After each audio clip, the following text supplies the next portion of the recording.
Hello, welcome to Retro Core and another Game & Pickups video. Oh yes. So, with everyone being stuck at home recently, I'm sure you've been playing a lot of games and maybe buying a few games online, myself included. So let's take a look at what I've picked up over the last couple of weeks, and after that, we'll take a look and see what you guys have been buying as well. So first up, we've got a bit of video capturing hardware. This is the Clone Alliance Box Pro. This is a video capture device that captures video. It also accepts 4K input signals without the use of a PC. Oh yeah, this is a standalone device, so no PC required. Now, the reason I have this, or the reason I bought this, is because, as you know, I capture a lot of video, from game consoles and so on.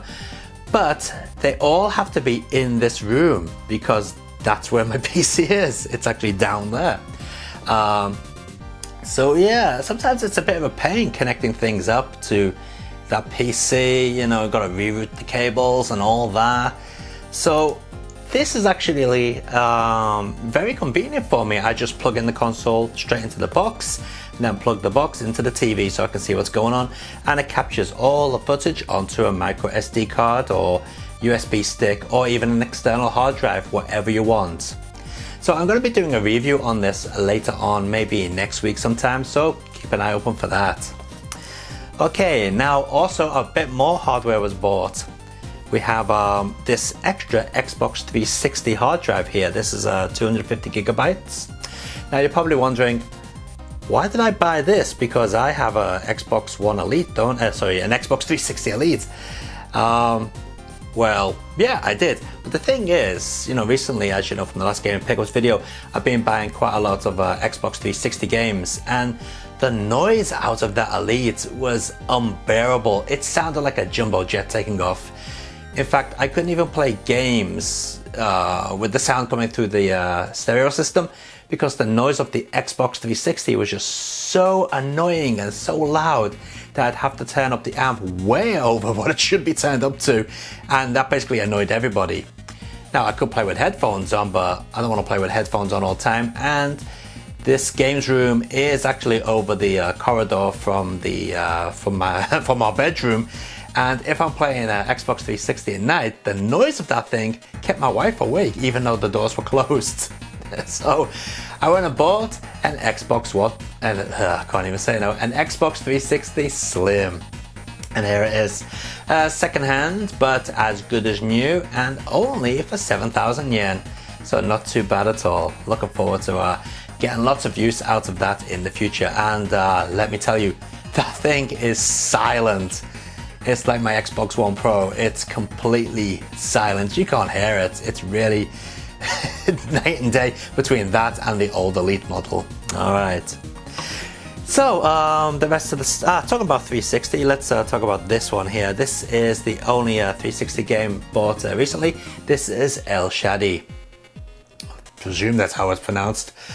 Now, this is one of those sleeper hits. It's a game that probably a lot of people didn't play back in the day, mainly due to the title. But yeah, it's got a very unique art style, as you can see from the video up there. And it is a little bit slow to get on to start. And there's a lot of story involved at the beginning, which can't be skipped. Well, at least in this Japanese version, it can't be skipped. But once you get past that, you find yourself playing a very interesting and very unique looking hack and slash game. So if you can find it cheap, I recommend picking up Shadi. Yeah, I'm pretty sure that's how it's pronounced. What's the Japanese? Japanese says Shadi. So yeah, Shadi, that's what it's called. But yeah, check it out if you can. All right. Now everything else I bought over the last couple of weeks has been pretty much retro stuff. Starting off with some PC Engine CD-ROM titles. So first up, we have Shibi. What the hell is this called? Shibibi Man 3. Wow, that's a difficult one to say. Shibibi Man 3. Alright. Now this is our action platformer game, and as you can see, it's in pretty good condition. In fact, it's mint condition. The only thing wrong with it is that it's missing the spine card. Discs are absolutely spotless, and the manual is in pristine condition as well. In fact, the manual is very small. It's only got 4 pages in it. But yeah, if you like your platform action games, this is definitely a good one. And it's one of those games that really do show the power of the PC Engine. It's very colorful, has a load of parallax scrolling in it, and you would think it was a Mega Drive game if you just saw this running on a TV monitor and you didn't know much about the game itself. It's that good. Okay, something that isn't that good is this.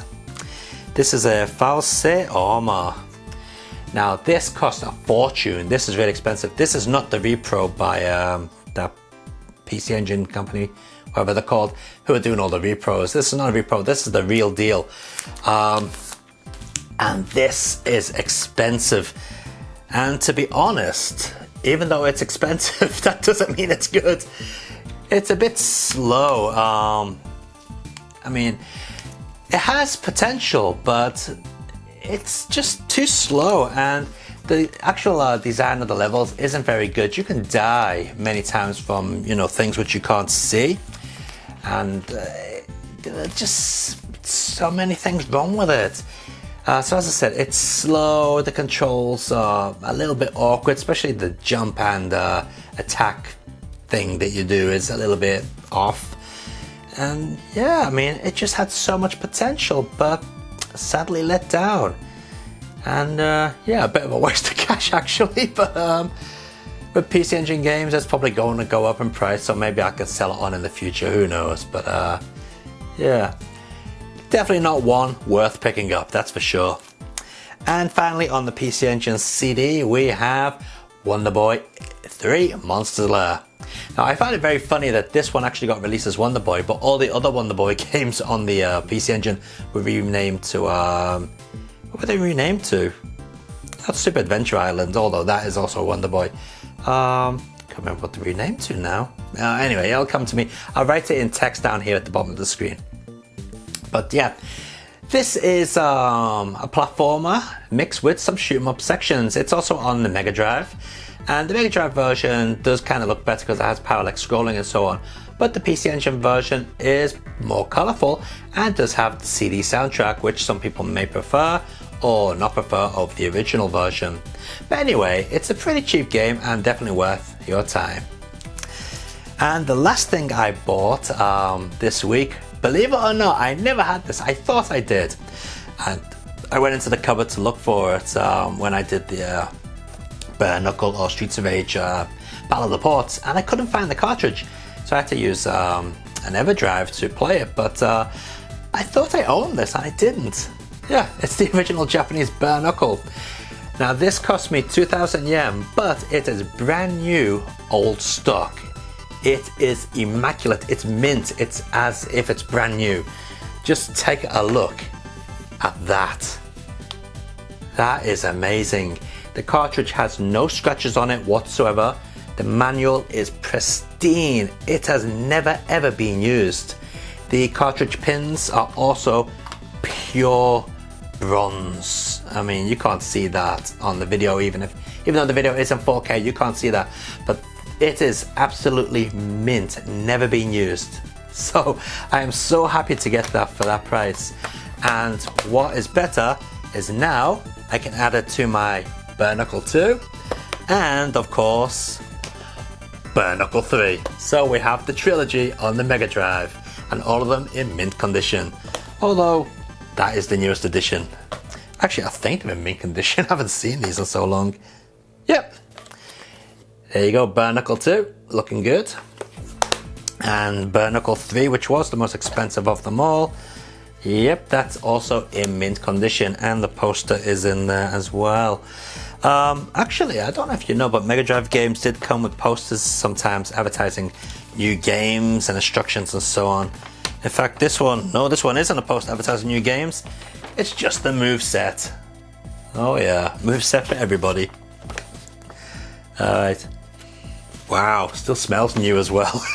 Okay. So there are my gamer pickups for the last week. Oh no, they're not. I forgot all about this. Just a moment. Let me just press that. This is one thing I really hate about digital only games. I always forget I buy them. And I am completely against digital only releases. But these two games did get picked up because one, I wanted to support the developer of one of the games, and the other game kind of looked pretty interesting. I've not played it yet though. So the first of these games is Shaolin vs Wuhan, or Wu-Tang, sorry, Wuhan, oops. Shaolin vs Wu-Tang, that's the one. And it's a one-on-one beat 'em up, but instead of doing fireballs and special crazy moves and all that, it's actually a martial arts beat 'em up.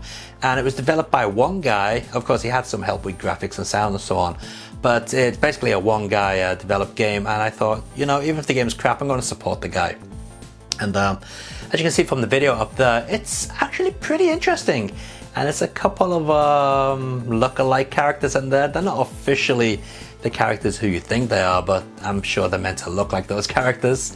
A lot of the background music in it as well seems to be taken from real kung fu movies from the 70s and 80s. So it's a pretty interesting game, and I've played it a little bit, and from what I've seen so far, it's not an amazing game, but it's a pretty good game. And as I said, I've only played it a little bit so far, and I have enjoyed it, so I'm looking forward to getting stuck into that more. The other game I picked up is Huntdown. I've got to look over the TV there. Yeah, Huntdown, that's what it's called. And Huntdown is kind of like a cyberpunk or futuristic, cyberpunk or futuristic, you know, gritty walk-along platform shoot-'em-up game. Now, I've not played this yet because I only downloaded it last night, but I did see the commercial for it, and I thought, yeah, that kind of looks right up my street, that does. So I picked up a copy of that. A little bit expensive though. It cost more than the other one. I think it was 2,150 yen, something like that here in Japan. So it's not the cheapest of the download games, but it does look pretty good, and hopefully it plays as well as it looks. So anyway, yeah, they are my gaming pickups for the last couple of weeks. So what about you guys? Well, I've received quite a few emails with a load of pictures of stuff that you guys have been buying. So we're going to take a look at those. But remember, if you have any more gaming pickups and you want them to be featured on the show, just send them over in an email to the address down here at the bottom of the screen. And I'll add them to the end of the next gaming pickups video, which will be coming in about 4 weeks or so. So until that time, guys, keep on gaming and enjoy your games. Let's take a look and see what you guys have been buying. See ya!